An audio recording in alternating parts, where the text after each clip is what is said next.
En momentos cuando se vive tanto caos, desorden, problemas, persecuciones, violencia y tantas situaciones difíciles, seguramente nos damos cuenta que es porque hay una ausencia de Dios. Esto que estamos hablando ha pasado muchas veces entre el pueblo de Israel. El pueblo de Israel muchas veces vivió muchas situaciones difíciles y Dios les dejaba ver que era por su misma condición. Vamos a orar y vamos a pedirle a Dios que nos ayude a entender su palabra. Padre, gracias por tu palabra, gracias por este tiempo, gracias porque cada día podemos disponernos y seguir aprendiendo de ti. Oramos, Señor, pidiendo tu dirección. En Cristo nuestro Señor. Amén. El pueblo de Israel fue un pueblo que muchas veces pasó por muchas situaciones difíciles. Un pueblo escogido por Dios, un pueblo delegado por Dios para que de él salieran los profetas y se fuese escrita la palabra de Dios. Pero este pueblo tan importante porque fue escogido por Dios no solamente para esto, sino para que de su descendencia naciera el Salvador y de su descendencia viniera el linaje, el escogido, el Mesías, el Salvador que todos esperan y que en él serían benditas todas las naciones de la tierra, como dijo Dios a Abraham. Este pueblo, aún así, con tantas promesas y tantas bendiciones de Dios, pasó circunstancias difíciles. Lastimosamente, por decisiones humanas y porque el pueblo tomó malas y se equivocó muchas veces en las cosas que hizo, de esta manera el pueblo entró en transgresión contra Dios. El pueblo, lastimosamente, también entró en división y sabemos que se desviaron 10 tribus al norte y quedaron 2 tribus al sur. De esta manera, empezaron a haber diferentes reyes, tanto en las tribus del norte como en las tribus del sur. Y lastimosamente, muchos de estos reyes se desviaron del camino de Dios. Uno de los primeros reyes que encontramos, o entre los primeros, entre el pueblo de Israel, o las 10, o las 2 tribus, más bien, fue un rey llamado Asa. Este rey fue un rey que trató de hacer las cosas bien hechas para Dios, aunque en el momento todo el pueblo estaba desviado. Aunque en ese tiempo las personas se habían alejado de Dios y muchos no querían saber de Dios y muchos habían dado la espalda a Dios y vivían en el idolatrismo, este rey empezó a gobernar y gracias a que Dios usó a un profeta, entonces este rey tomó medidas y las cosas fueron cambiando. Esto lo podemos leer en el segundo libro de Crónicas, capítulos 14 y capítulo 15, donde se nos narra justamente cómo fue que llegó al poder o al reino este rey Asa, hijo de Abías. Pero él llega y justamente nos dice allí en el capítulo 14, durmió Abías con sus padres y fue sepultado en la ciudad de David y reinó en su lugar su hijo Asa, en cuyos días tuvo sosiego el país por 10 años. En el reinado de Asa, que estuvo por 10 años, hubo tranquilidad en el reino. Y hubo tranquilidad por las medidas que este rey tomó. Dice el versículo 2, e hizo Asa lo bueno y lo recto ante los ojos de Jehová su Dios. Así que este rey es catalogado y recordado porque hizo cosas buenas. Y en medio de este actuar bueno, pues entonces vino tranquilidad a este reino. Sabemos la importancia de que tienen cada reino sus dirigentes. Si bien un dirigente toma medidas equivocadas y lleva al pueblo a actuar en contra de Dios, definitivamente vendrán consecuencias malas a ese lugar, a ese reino, a esa ciudad. Por eso es tan importante que nosotros como creyentes estemos siempre orando por nuestros dirigentes. De eso nos habla la palabra de Dios. Eso nos dice también en 1 Timoteo, que debemos estar orando por nuestros gobernantes, por nuestros dirigentes, para que podamos vivir quieta y reposadamente. Muchas veces criticamos demasiado o a veces no queremos tomar partida en esto, pero el mejor punto de partida o la mejor participación que un creyente puede tomar es orando, orando por los dirigentes, orando sabiendo que Dios tiene el control y que Él permita que podamos vivir quieta y sosegadamente. Cuando viene un buen dirigente, el pueblo se alegra, dice también la palabra. Pero cuando el dirigente es un villano, el pueblo sufre, nos dicen los proverbios. Este dirigente, este rey Asa, fue un buen dirigente y el pueblo entonces recibió una buena consecuencia. Qué duro en los tiempos que estamos viviendo cuando tenemos tantos dirigentes que viven apartados de Dios, que viven apartados de la palabra de Dios, que viven apartados de lo que Dios dice y que quieren actuar y vivir en contra de la misma palabra. Sabemos que todas estas cosas han de traer de una u otra manera un juicio contra estas ciudades. Pero Dios, que es fiel y misericordioso, ha de guardar a sus hijos, a su iglesia, a los creyentes. Aún así, tenemos que entender que todas estas cosas están escritas desde el principio. Ahora bien, retomando con el rey Asa, veamos que hubo algo que realmente lo hizo cambiar, y eso está en el capítulo 15, o que lo hizo pensar y reflexionar. Dice el capítulo 15, vino el Espíritu de Dios sobre sobre Azarías, hijo de Obed, y salió al encuentro de Asa y le dijo, oídme, Asa y todo Judá y Benjamín, Jehová estará con vosotros si vosotros estuviereis con él, y si le buscareis, será hallado de vosotros, mas si le dejareis, él también os dejará. Vino un profeta, y este profeta Azarías trajo una profecía al rey, y el rey prestó mucho oído a lo que él decía.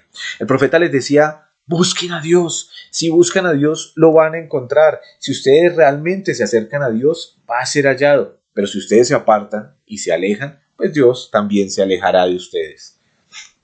Dice también el versículo 3, muchos días ha estado Israel sin verdadero Dios, sin sacerdote que enseñara y sin ley. El pueblo estaba viviendo apartado de Dios, estaba viviendo lejos de la comunión con Dios y lejos de la palabra de Dios. Pero estas palabras de este profeta causaron en el rey un gran sentimiento, y este rey entonces sintió y se animó por la palabra de Dios, pero tomó acciones. ¿Sabe que de nada hubiera servido que el profeta se hubiera acercado, pero este rey hubiera continuado con su camino?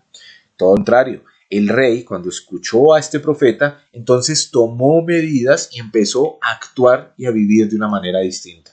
Eso es lo que todos nosotros tenemos que hacer cuando somos confrontados con la palabra de Dios. Creo que todos somos confrontados muchas veces con la palabra de Dios. Casi siempre que estamos en un servicio dominical, en una predicación, aún escuchando los devocionales o cada vez que tenemos la oportunidad de abrir o de escuchar la palabra de Dios, seguramente Dios nos confronta, nos enseña, nos guía con su palabra. Pero la palabra de Dios no se puede quedar solamente en algo bonito que escuchamos, sino que nos tiene que conducir a acciones reales, a tomar decisiones y a generar cambios en nuestra vida. Cuando nosotros no generamos cambios, cuando nosotros no llevamos a cabo acciones, cuando seguimos viviendo de la misma manera, aun cuando la palabra de Dios nos insta a tener cambios y a hacer cosas distintas, entonces estamos definitivamente perdiendo el tiempo y lo que escuchamos. Este rey tomó acciones, este rey escuchó, y entonces dice el versículo 8 del capítulo 15 de segundo libro de Crónicas. Cuando oyó Asa las palabras y la profecía del profeta Azarías, hijo de Obed, cobró ánimo. Vea que cuando él escuchó entonces lo que hizo fue tener ánimo, y vea que empezó a actuar. Y dice allí, y quitó los ídolos abominables de toda la tierra de Judá, de Benjamín y de las ciudades que él había tomado en la parte montañosa de Efraín también, y reparó el altar de Jehová que estaba delante de Jehová. Lo primero que hizo fue quitar todos los ídolos, derribar los altares idolátricos. Había mucha idolatría en Israel en aquel entonces, y el pueblo se había desviado a adorar dioses falsos, dioses que adoraban los otros pueblos alrededor de ellos. Pero lo primero entonces que hizo este rey Asa fue ¿qué? Derribar los altares, quitar esos dioses falsos. Y creo que es lo primero que todos nosotros debemos hacer cuando queremos que haya un cambio. Quizá no somos gobernantes de un país, no somos gobernantes de una ciudad, pero ¿sabe qué? Si somos gobernantes, muchos de nosotros de una familia. Y muchos de nosotros somos gobernantes de una vida. Dios ha encomendado una vida en nuestras manos, que es la propia vida que vivimos, y tenemos que tomar estas acciones para dirigir así nuestra vida, nuestra familia y los que nos rodean. Y lo primero que tenemos que hacer es seguir el ejemplo de Asa y derribar todos los altares. ¿Sabe que necesitamos derribar altares de falsos dioses que a veces tenemos? ¿Sabe que tenemos que quitar tanta idolatría? Idolatría no solamente es tener una imagen y adorar imágenes y arrodillarse ante ellas. Idolatría es darle el primer lugar de nuestro corazón a cualquier cosa, persona, idea, pensamiento o a lo que sea que no es Dios. Dios debe ocupar el primer lugar de nuestra vida. Y cuando nosotros le damos el lugar de nuestro corazón o entronamos cualquier otra cosa, eso es idolatría. Así que necesitamos derribar esos altares, quitar esos ídolos. Muchos de nosotros podemos tener ídolos empotrados allí en nuestro corazón y tenemos que quitarlos como hizo Asa. Eso fue lo primero que él hizo para poder obtener esa bendición y poder vivir en esos buenos años que Dios le regaló.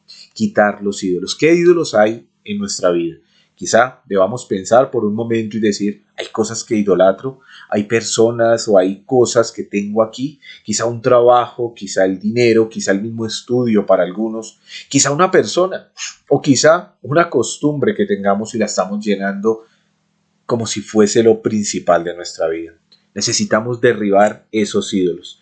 Pero también sabe qué hizo, dice el versículo, reparó el altar de Jehová que estaba delante del pórtico.